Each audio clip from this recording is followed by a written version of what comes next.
अभी भी फिल्म गदर 2 की गर्दा उड़ रही है। देश दुनिया में ऐसा गदर हुआ कि हेमा मालिनी तक को सौतेले बेटे सनी देओल की फिल्म गदर 2 देखने जाना पड़ा था। कहते हैं जिधर हवा उड़ती है उधर लोग भागते हैं। हेमा मालिनी ने भी उस वक्त वही किया। और अब जब सनी देओल के बेटे राजवीर की फिल्म दोनों रिलीज हुई तो भी हेमा मालिनी का इंतजार किया जा रहा है कि अब तो हेमा मालिनी ने देओल परिवार को स्वीकार कर लिया है, वो पोते की फिल्म भी देखने जाएंगी। हालांकि अभी तक हेमा मालिनी नहीं पहुंची है, लेकिन बेसब्री से इंतजार किया जा रहा है और कहा जा रहा है कि अगर हेमा मालिनी दोनों फिल्म देखने पहुंची तो ये फिल्म हिट होने से कोई नहीं बचा पाएगा। हालांकि पहले ही दिन फिल्म को फ्लॉप बताया जा रहा है। जी हाँ, राजवीर की फिल्म फ्लॉप रही। पहले ही दिन दोनों की धज्जियां उड़ गयी। थिएटर में सीटें खाली दिखाई दी। फिल्म का कलेक्शन तो अभी भी सामने नहीं आया, लेकिन खुद को क्रिटिक कहने वाले कमाल आर खान ने ट्वीट कर ये दावा किया है कि दोनों बुरी तरह पिट रही हैं। कि आर के ने ट्वीट पर लिखा, सनी देओल के बेटे की फिल्म दोनों बर्बाद हो गई है। शुक्रवार को सिर्फ 90 टिकट बिके,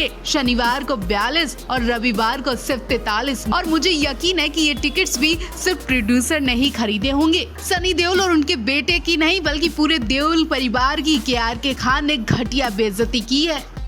हेमा मालिनी देओल परिवार में जाने के लिए कब से इंतजार कर रही हैं। रोज मौके ढूंढ रही हैं कि कैसे भी प्रकाश कर उन्हें एक बार बुलाएं, अपना ले। लेकिन अफसोस कई मौके खाली जाने के बाद और एक मौका मिला वो भी खाली जाते नजर आ रहा। जी हाँ, पहले हेमा मालिनी गदर 2 देखने पहुंची ताकि देओल परिवार की तारीफ करने पर सनी देओल कुछ बोलेंगे, लेकिन सनी देओल ने हेमा मालिनी के बारे में एक शब्द तक नहीं बोला। बल्कि कई इंटरव्यू में सनी देओल से हेमा मालिनी के बारे में पूछा गया, लेकिन सनी देओल ने बातों को नजरअंदाज कर दिया। फिर प्रकाश कौर तो बहुत दूर हैं और अब फिर से हेमा मालिनी की बेइज्जती की गई। जी हाँ, एक बार फिर हेमा मालिनी सनी देओल के बेटे राजवीर देओल की अपकमिंग फिल्म दोनों देखने जाने वाली हैं। उन्हें यकीन है कि इस बार देओल परिवार के पोता उन्हें स्वीकार कर लेगा, लेकिन राजवीर ने भी हेमा मालिनी के लिए कुछ नहीं कहा। और इससे पहले करण देओल चाहते तो अपनी शादी का बुलावा देकर खुद हेमा मालिनी को बुला सकते थे, लेकिन उन्होंने भी सौतेली दादी हेमा के लिए कोई रिस्क नहीं लिया। न सनी देओल, न करण और न ही अब राजवीर हेमा मालिनी के लिए एक शब्द बोल रहे हैं। ऐसे में हेमा मालिनी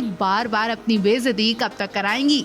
हेमा सौतेले परिवार यानी देओल परिवार के लिए एक बार नहीं, 2 बार नहीं बल्कि 3 बार झुक चुकी हैं, बेइज्जती करा चुकी हैं और फिर भी हेमा को माफ नहीं किया जा रहा है। जी हाँ, हेमा मालिनी देओल परिवार में जाना चाहती हैं, अपने परिवार को अपनाना चाहती हैं, लेकिन उनसे वो परिवार मतलब ही नहीं रखना चाहता है। इसलिए तो हेमा मालिनी पहले सनी देओल की फिल्म गदर 2 देखने पहुंची थी और जी भर कर उन्होंने अपने परिवार की तारीफ की थी। प्रकाश कौर का दिल नहीं पिघला, तब भी पूरे जहां ने सवाल जवाब किए, लेकिन प्रकाश कौर ने ना ही तारीफ की और ना ही बुराई की। करण देओल की शादी में भी हेमा मालिनी की बेटियों को इनविटेशन भेजा गया और वो इंतजार कर रही थी कि इनविटेशन आते ही वो भी जाएंगी। वो जाने की तैयारी कर चुकी थी, लेकिन अफसोस उन्हें करण की शादी से मीलों दूर रखा गया। अब तीसरी बार फिर हेमा देओल परिवार में बेइज्जती कराने के लिए तैयार है। अपने परिवार के लिए हेमा को बेइज्जती भी महसूस नहीं हो रही है। वो राजवीर की फ्लॉप फिल्म को देखने जाने वाली है। अब फ्री होते ही वो मूवी हॉल के बाहर दिखाई देंगी। अब सवाल ये है कि फिल्में तो और भी रिलीज होती हैं, लेकिन हेमा मालिनी सिर्फ अपने परिवार की फिल्में ही क्यों देखने जा रही हैं, जबकि परिवार उनसे मतलब ही नहीं रखना चाहता। क्या इस बहाने वो विनती कर रही हैं, अपने परिवार को मना रही हैं?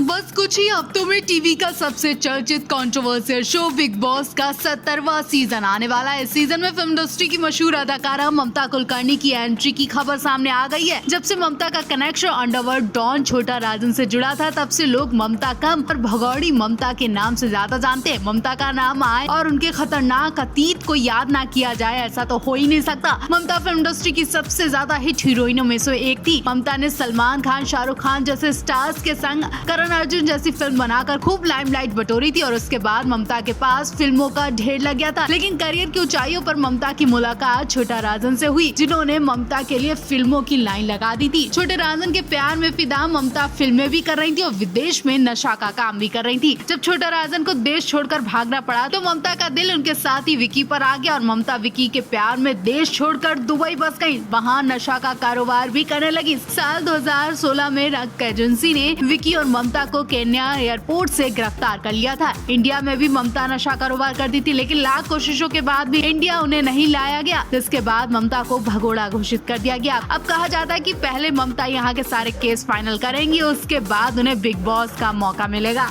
जिस ममता कुलकर्णी पर इंडिया में कई केस चल रहे हों, इंडिया की जांच एजेंसी ममता से पूछताछ के लिए सालों से इंतजार कर रही हो, उसी ममता को देश का नंबर 1 शो बिग बॉस पनाह देना चाहता है। ममता कुलकर्णी सलमान के संग कई फिल्में भी बना चुकी हैं। ऐसे में कहा जा रहा है क्या सलमान या बिग बॉस की टीम के ममता से पहले ही ताल्लुकात हैं। कहा जा रहा है कि इंडिया में भी ममता नशा का काम करती थी। ममता के इंडिया में कई केस चल रहे हैं, उन्हें भारत लाने की लाख कोशिशें की गई थी, लेकिन सलमान का शो एक झटके में ममता को इंडिया ला रहा है। क्या सलमान या उनकी टीम की ममता से पहले ही प्लानिंग हो चुकी थी, कुछ बातें होती थी, या फिर जांच एजेंसी ने बिग बॉस के सहारे ममता को पकड़ने की प्लानिंग बनाई है। एक्ट्रेस ममता कुलकर्णी का नाम अंडरवर्ल्ड के कुख्यात डॉन दाऊद इब्राहिम के खास गुर्गे छोटा राजन के साथ जुड़ा था। छोटा राजन देश के मोस्ट वांटेड क्रिमिनलों की लिस्ट में शुमार रहा है। राजन पर अकेले मुंबई में 65 से ज्यादा मामले दर्ज हैं। इनमें से 20 मर्डर केस थे। असाला, पोटा और आर्म्स एक्ट के तहत कई मामले दर्ज हैं। वहीं आपको बता दें, छोटा राजन घर बैठे बैठे एक फोन में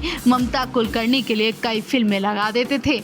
ममता और छोटे राजन के रिश्ते की बात तब सामने आई जब साल 1998 में फिल्म मेकर राजकुमार संतोषी ने अपनी फिल्म चाइना गेट के लिए ममता कुलकर्णी को चुना, लेकिन ममता के गंदे बिहेवियर की वजह से संतोषी ने उन्हें आधी फिल्म के बाद निकाल दिया। बताया जाता है कि ये बात उस समय छोटा राजन को नागवार गुजरी और उन्होंने उस बात के लिए राजकुमार संतोषी को फोन पर धमकी दी, जिसके बाद संतोषी ने ममता को वापस फिल्म में शामिल करके फिल्म पूरी की। ममता कुलकर्णी का नाम छोटा राजन के साथ साथ उनके खास विजय गिरी, आनंद गिरी गोस्वामी और विक्की से भी जुड़ा। छोटा राजन भारत छोड़ने के बाद उनके सारे कारोबार को विक्की ही देखता था। विक्की का रुतबा दाऊद इब्राहिम से कम नहीं था। कहा जाता है विक्की के एक इशारे पर बॉलीवुड के सितारे मुंबई से दुबई चले आते थे। विक्की मुंबई में ड्रग्स सप्लाई करने के लिए मशहूर था।